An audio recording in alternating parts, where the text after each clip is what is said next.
اعوذ باللہ من الشیطان الرجیم بسم اللہ الرحمن الرحیم اور جب اے محبوب صلی اللہ علیہ وسلم اور جب غدوتا جب آپ رخصت ہوئے من اہلی کا اپنے گھر والوں کے ساتھ تبوئو میدان احد میں بٹھا رہے تھے مومنین کو مقاعدہ مورچوں پر للقتال جنگ کے لیے واللہ اللہ تعالیٰ سمیع سننے والا ہے علیم جاننے والا ہے۔ اور اے نبی صلی اللہ علیہ وسلم اور یاد کرو جب صبح سویرے رخصت ہوئے اپنے گھروں سے اور میدان احد میں بٹھا رہے تھے آپ مومنین کو مورچوں پر جنگ کے لیے، اور اللہ سب کچھ سننے والا جاننے والا ہے۔ اس جد ہمت جب ارادہ کیا طائفتانی دو جماعتوں نے منکم تم میں سے ان کے تفشلا کہ ہمت ہار دیں، واللہ اللہ تعالیٰ ولیہا اللہ تعالیٰ ولی ہے، مددگار ہے، دوست ہے، ہما ان دونوں جماعتوں کا، وعلی اللہ اور اللہ پر ہی توکل کرنا چاہیے، بھروسہ کرنا چاہیے، مومنوں کو اللہ تعالیٰ پر ہی بھروسہ کرنا چاہیے۔ اس میں بتایا جا رہا ہے کہ ابو سفیان بدر کے مقتولوں کا بدلہ لینے اور اپنی شکست کا بدنما داغ مٹانے کے لیے 3000 مسلح جنگ آزماؤں کا لشکر جرار لے کر مدینہ طیبہ پر چڑھائی کرنے کے لیے روانہ ہوا۔ اس دفعہ آتش انتقام کو بھڑکانے اور جوش حمیت کو تیز تر کرنے کے لیے وہ اپنی عورتوں کو بھی ساتھ لائے تھے، جن کی قیادت ابو سفیان کی بیوی ہندہ کر رہی تھی۔ وہ اشعار گا کر دف بجا کر ان کو اشتعال دلاتی تھی۔ جب وہ احد کے میدان میں خیمہ زن ہو گئے تو حضور کریم صلی اللہ علیہ وسلم نے مجلس مشاورت طلب فرمائی۔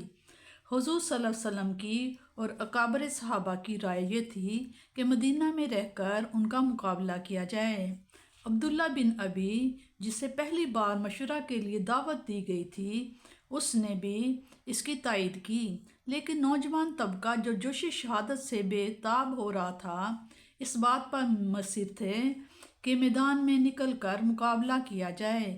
چنانچہ کثرت رائے کے پیش نظر حضور صلی اللہ علیہ وسلم نے یہی فیصلہ فرما دیا اور خود زرہ پہن کر گھر سے باہر تشریف لائے اور 1000 کی جمعیت کے ساتھ 7 شوال بروز سنچر 3 ہجری مدینہ طیبہ سے احد کی طرف روانہ ہوئے۔ راستہ میں ہی عبداللہ بن ابی اپنے 300 ہمراہیوں کے ساتھ الگ ہو گیا۔ اب مسلمانوں کی تعداد کفار کی تعداد سے چوتھائی سے بھی کم ہو گئی۔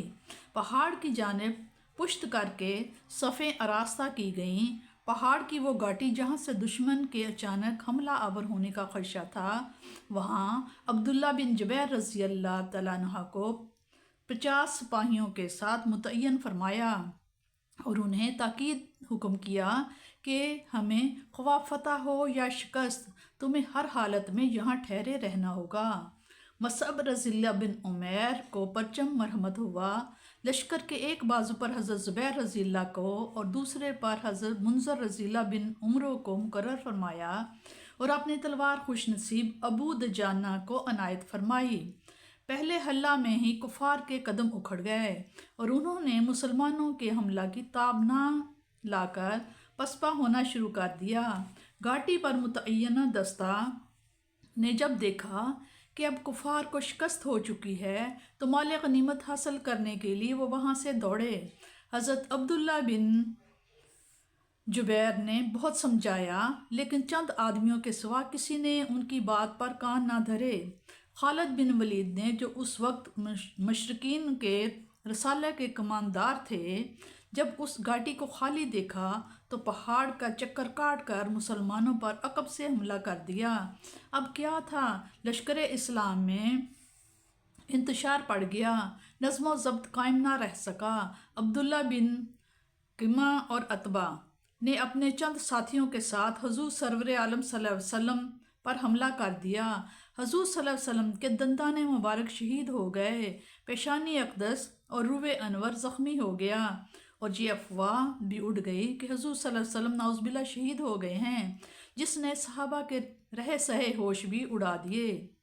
لیکن جان نثار غلاموں کا ایک گروہ اس وقت بھی پروانہ وار نثار ہو رہا تھا۔ حضرت مصعب رضی اللہ علم بردار نے حضور صلی اللہ علیہ وسلم کے سامنے شہادت پائی۔ ان کے بعد پرچم حضرت سیدنا علی رضی اللہ مرتضیٰ نے لے لیا۔ حضرت ابو دجانہ رضی اللہ تعالیٰ عنہ نے اپنے آپ کو حضور صلی اللہ علیہ وسلم پر ڈھال بنا رکھا تھا، ہر تیر اپنی پشت پر روکتے۔ حضرت طلحہ رضی اللہ تلوار کا ہر وار اپنے بازو پر روکتے۔ حضرت ابو بکر صدیق رضی اللہ، علی مرتضیٰ رضی اللہ، ابو عبیدہ رضی اللہ، مالک بن سنان رضی اللہ تعالیٰ عنہ وغیرہ ہم نے دشمن کے زبردست ریلے کو پیچھے ہٹایا۔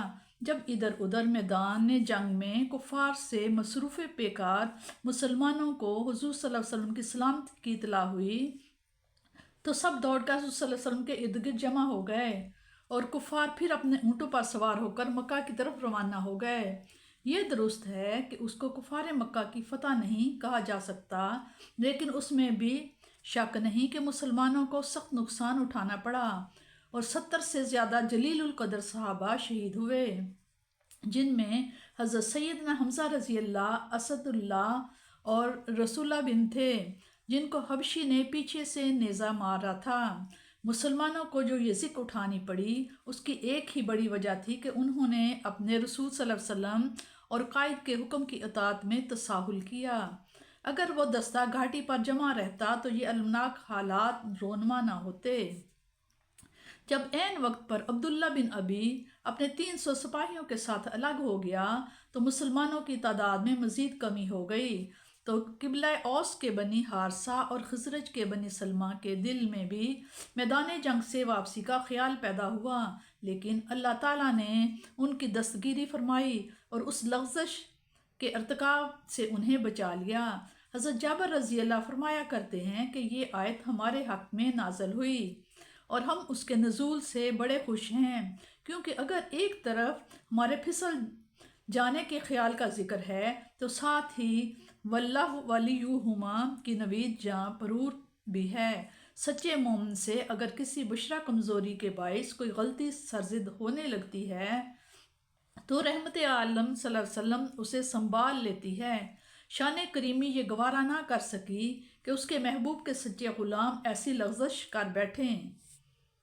اللہ تعالیٰ پر کامل بھروسہ اور یہ یقین محکم کہ اس کا حکم اٹل ہے، اس کے ساتھ حضور صلی اللہ علیہ وسلم کی اس سنت پر عمل کی ضروری اسباب کے مہیا کرنے میں بھی پوری جدوجہد کرنے کو توکل کہتے ہیں۔ حضرت سہل فرماتے ہیں کہ جو شخص ترک اسباب کو توکل کہتا ہے وہ حضور علیہ الصلوۃ والسلام کی سنت پر اعتراض کرتا ہے۔